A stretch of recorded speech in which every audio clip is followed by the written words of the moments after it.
Assalamualaikum warahmatullahi wabarakatuh. Berjumpa lagi bersama saya di channel Bayu Airbrush Lur. Gimana kabarnya? Dulu-dulu tentunya selalu sehat dan selalu semangat dan tetap berpikiran positif ya Lur ya. Oke, kita berjumpa lagi di channelnya Wong Edian. Edan nggak apa-apa Lur, yang penting nggak ngapusi kancane gitu ya, terutama bagi pemula. Oke, di depan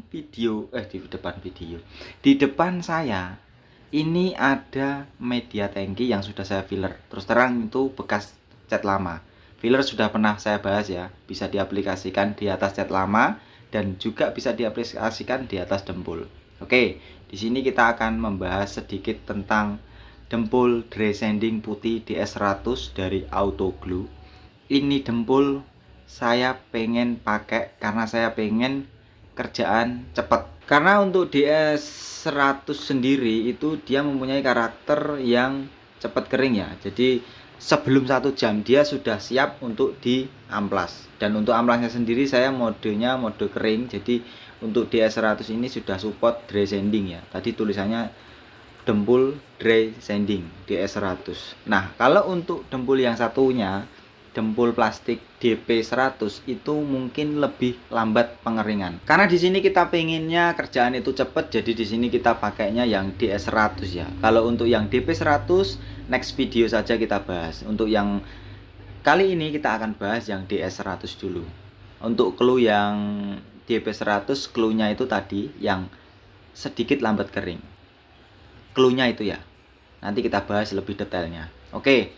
Sebelum pengaplikasian di sini kita akan kesek dulu di bagian epoxy fillernya ini supaya mendapatkan mechanical bonding atau membuat baretan grit yang ideal untuk dempul biar supaya bisa merekat dengan sempurna. Untuk DS100 sendiri ini dia mempunyai kelebihan, walaupun kita nanti sesi pengamplasan filler atau epoxy primer itu misalnya jebol, terkikis dan kelihatan besinya, asal dia ada mechanical bonding atau baretan atau grit bekas kesekan gitu ya, itu dia bisa merekat dengan sempurna tanpa harus kita primer lagi atau epoxy lagi gitu ya. Itu dalam catatan misalnya besinya itu kelihatan sedikit ya, jangan misalnya besinya kita amplas kelihatan sampai segede terpal martabak ya. Ya harapannya ya kita primer lagi gitu loh.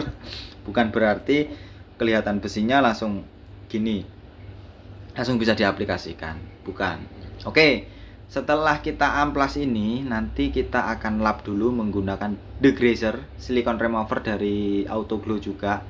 Ini sangat membantu sekali apabila setelah kita pengamplasan misalnya, atau kita mau melakukan pengecatan atau mau melakukan pengekliran, wajib kita degreaser dulu, atau kalau istilahnya Auto Glue itu silicone remover. Ini untuk membantu menghilangkan bekas silikon, kandungan silikon misalnya sabun itu, terus minyak atau kotoran-kotoran lainnya ya.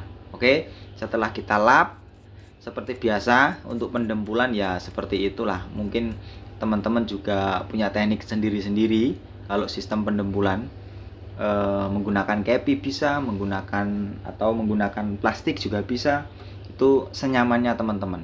Dan di sini untuk obatnya sendiri itu dia berwarna merah gitu ya Lur ya. Untuk berwarna merah terus ada tulisannya BPO. Kalau untuk urusan singkatan BPO itu apa Mas? Tanya sama Suntoloyo apa singkatan dari BPO. Oke Lur ya, di sini kita nanti akan mengaplikasikan di bagian-bagian yang penyok tadi yang sudah saya tunjukkan di awal video. Jadi di situ nanti setelah kita aplikasikan kurang lebih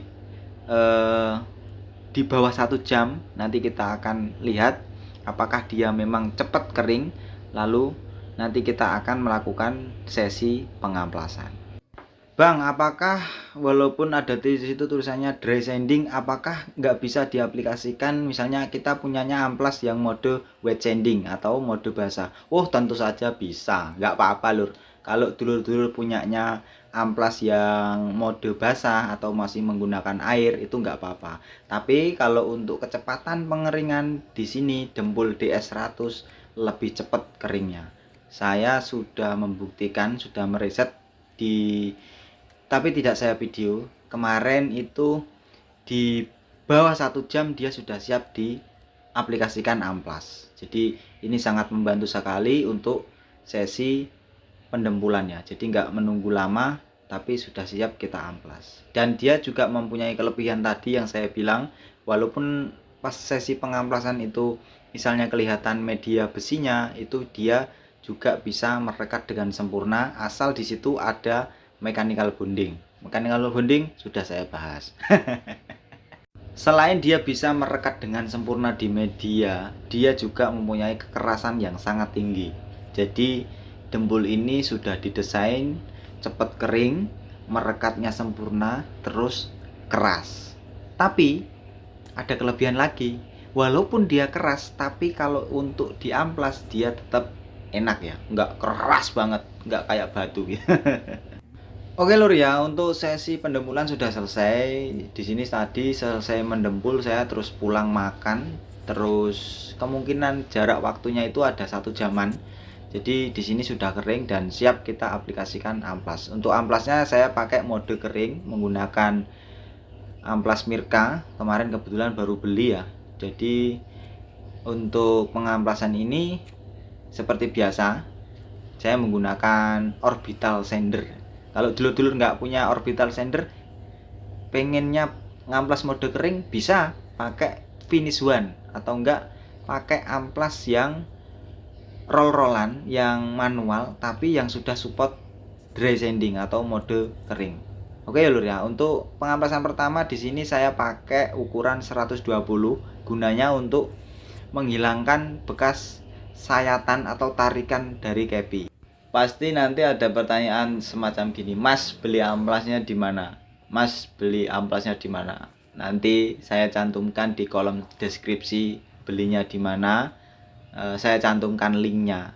Saya belinya ini online karena saya tinggalnya di Kalimantan, belinya online. Nggak mungkin saya berangkat ke Bandung dulu terus beli cuma amplas kayak gini. Karena di sini nggak ada ya lur ya, terus terang. Jadi belinya saya online gitu lur. Oke, kalau untuk urusan dry sanding saya ibaratnya apa ya, lebih seneng sih kalau urusan dry sanding ini. Kenapa? Kalau ngomongin efisien waktu, dia lebih efisien lur. Beda halnya kalau kita menggunakan mode yang wet sanding. Karena kalau wet sanding kita pengamplasan menggunakan air, otomatis setelah pengamplasan dulur-dulur atau teman-teman itu harus menjemurnya dulu supaya media itu benar-benar bebas dari kandungan air. Jangan sampai setelah ngamplas pakai air terus cuma dilap dengan kanebo dikiranya sudah kering, ternyata dempul itu bisa meresap air. Nah, efek yang akan ditimbulkan itu banyak sekali. Nanti jangka panjangnya itu cat atau pekerjaan itu nanti timbul bintik-bintik gelembung kecil-kecil. Itu akibat dari dorongan sisa air tadi yang berubah menjadi udara, itu bisa mendorong media cat. Jadi nanti akan menimbulkan gelembung-gelembung kecil, titik-titik gitu. Ketika diamplas dia kelihatan bintik-bintik. Itu lur. Itu salah satu dampaknya. Oke. Untuk urusan 120 grid yang pertama tadi sudah selesai. Di sini sebelum kita mengaplikasikan yang 320, saya kasih get code. Get code ini gunanya apa? Sudah pernah saya bahas. Gunanya itu untuk memastikan apakah pengamplasan pertama tadi sudah benar-benar halus atau lurus atau belum. Siapa tahu masih ada sisa-sisa baretan-baretan atau sisa-sisa gelombang dempul yang mungkin belum lurus, itu bisa dilihat dari sini. Mas, saya nggak punya get code yang model bubuk seperti itu. Punyanya apa? Punyanya saya. Ya kalau memang dulur-dulur nggak punya get code yang model bubuk seperti ini, bisa menggunakan arang kayu yang ditumbuk terus dioleskan. Itu bisa, asal kita pengamplasannya mode kering seperti ini ya lur ya. Terus kalau untuk urusan mode basah ada juga, bisa menggunakan cat yang berwarna hitam disemprotkan tipis gitu ya lur ya. Nah itu bisa dilihat sendiri, bagian yang belum rata atau belum lurus itu kelihatan hitam, nanti kita luruskan menggunakan pengamplasan ini gitu lur. Kenapa saya menggunakan Getcut yang model bubuk seperti ini? Kalau untuk kelebihan dari Getcut yang model bubuk itu dia nggak rawan clogging. Apa itu clogging mas? Clogging itu kotoran-kotoran sisa amplasan itu yang menempel ke amplas itu. Jadi daya amplas itu seakan-akan dia sudah nggak tajam lagi. Ya itu namanya clogging. Dia nempel lur. Bisa saja sih saya menggunakan cat yang disemprotkan secara tipis-tipis, tapi takutnya catnya itu malah nempel ke amplasnya, jadi nanti daya kikis amplas itu berkurang. Tapi beda lagi kalau menggunakan air, karena ada pelarut airnya itu tadi, mungkin cloggingnya itu bisa rontok gitu lur.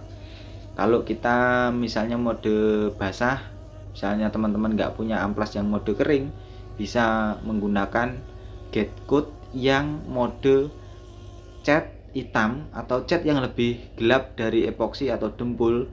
Itu bisa disemprotkan secara tipis-tipis, terus diaplikasikan pengamplasan. Karena kalau untuk yang mode basah itu nggak bisa kalau kita pakai yang Getcut bubuk. Nanti kalau disiram air itu otomatis dia akan larut. Jadi biar nggak larut kita pakainya cat aja, disemprotkan tipis-tipis saja gitu lur. Oke, untuk sesi pendempulan dan pengamplasan sudah selesai. Apakah wajib kita lakukan epoksi lagi mas? Atau kita lakukan filler atau Piodaca surfacer? Kalau saya sih wajib. Nanti akan saya berikan semacam analogi supaya untuk mempermudah penjelasan yang saya sampaikan ini, biar supaya cepat ketangkap sama dulur-dulur teman-teman yang memang masih pemula ya. Jadi langsung tahu gitu lah. Apa tujuan saya ketika saya selesai pendempulan, selesai pengamplasan, itu saya filler lagi, terus saya mungkin Piodaca surfacer, itu ada tujuannya. Nanti saya berikan sedikit analogi. Di sini untuk filler saya pakai sama dari Autoglow Pacific Paint, dan untuk mixing rasio 4:1. Terus jangan lupa ya, kalau udah mixing penyampuran itu jangan lupa dulur-dulur untuk menyaring.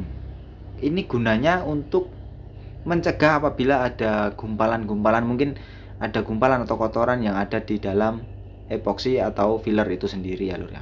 Jadi wajib disaring, karena partikel daripada epoksi kita nggak tahu di dalamnya itu mungkin ada kotoran atau apa, itu bisa terantisipasi. Nah inilah kelebihan dari dry sanding. Tadi kita sudah semprot sisa-sisa pengamplasan tadi, terus kita lap menggunakan silikon remover, lalu kita siap untuk melakukan fillernya gitu lur ya. Tujuan daripada filler saya bikinkan analoginya biar dulur-dulur langsung paham. Untuk teknik pengaplikasiannya, didahulukan dulu yang di bagian-bagian dempul yang kelihatan, terus di bagian cat-cat yang lama kelihatan itu ya lur ya. Lalu setelah itu kita lakukan untuk keseluruhan media untuk diaplikasikan fillernya ya lur. Untuk pengaplikasian filler bisa dilakukan sebanyak 2 atau 3 lapis guna untuk mengcover media setelah pendempulan. Oke, di sini saya akan memberikan semacam analogi untuk dulur-dulur biar paham. Analoginya seperti ini. Di sini ada bulet-bulet ini ya, saya gambarin epoksi. Partikel epoksi itu besarnya segitu, misalnya 0,5 mili ya. Terus ini ada gambar lagi partikel dempul. Dia untuk partikelnya lebih besar daripada partikel epoksi atau filler ya, intinya gitulah, atau semacamnya. Nah, di sini saya akan jelaskan, anggap saja ini bidang yang telah kita dempul tadi. Seret, terus ada lubang, pori-pori ya. Terus lagi sedikit, seret, ada lubang lagi. Ini pori-pori. Anggap aja ini pori-pori dempul atau pori-pori cat lama. Nah, Karena kita mengaplikasikan epoksi yang notabene partikelnya lebih kecil dari dempul, otomatis pori-pori yang terbuka tadi itu bisa tercover oleh partikel epoksi atau filler yang kita aplikasikan. Karena tujuan daripada filler atau epoksi atau Bio2K Surfacer itu untuk menutup pori-pori yang mungkin masih ada tapi nggak bisa kelihatan oleh mata kita. Itu lur, itu tujuannya. Dan suatu ketika kita ingin mengaplikasikan base coat biar nggak terjadi yang namanya pulau, jadi kita wajib untuk melakukan filler untuk menutup pori-pori yang mungkin nggak kelihatan mata. Itu penjelasan dari saya. Oke, cukup sekian dan terima kasih. Saya pamit undur diri. Wassalamualaikum warahmatullahi wabarakatuh. Nanti kita akan lanjut lagi di sesi base coat.